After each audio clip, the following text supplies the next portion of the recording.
All right, let's continue on in James chapter 2 into verses 18 through 20, where James is going to continue making his argument that faith without works is useless. That's been his point. That's his thesis.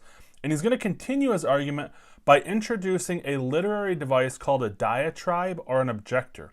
The point of this literary device is to basically introduce a fictional character into your argument who's going to voice an objection that you think that your audience might be making. That way you can anticipate what they're going to say and then kind of smack down that argument and offer a rebuttal to it. So it seems to be a very common literary device used. I mean, there's several examples of it used in the Bible, so I'll try to comment on those as well. But let's just read what he says. He says, "But someone may well say, 'You have faith, and I have works. Show me your faith without the works, and I will show you my faith by my works. You believe that God is one. You do well. The demons believe and shudder. But are you willing to recognize, you foolish fellow, that faith without works is useless?'"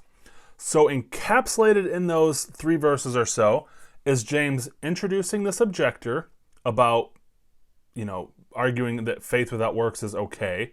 And then James is offering this rebuttal to them.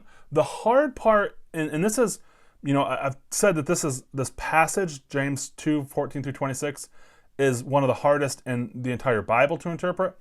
These couple verses are some of the most difficult verses within this passage to interpret.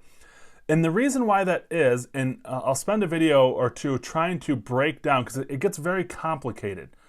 The hard part is determining what the objector is honestly trying to say. Now, that might seem pretty obvious because you open up your Bible and you look at it and you say, well, I can see what the objector is saying. There's little quotation marks around what he's saying. But the problem is there is no quotation marks in the original Greek. There's no punctuation at all in the original Greek. So hearkening back to what I said in another video, that translation is the first step to interpretation. When your translator has translated your Bible, he or she has chosen where he thinks that the quotation marks begin and end, where the objector starts speaking and when he stops speaking. And based on how your translation of the Bible translates that, and there are 3 different places where the objector might be speaking, based on what the objector is saying is going to change radically the point that the objector is trying to make. And it's amazing that not a lot of people focus on this, but a lot of people end up quoting things that the objector himself is saying as if it's a fine theological point.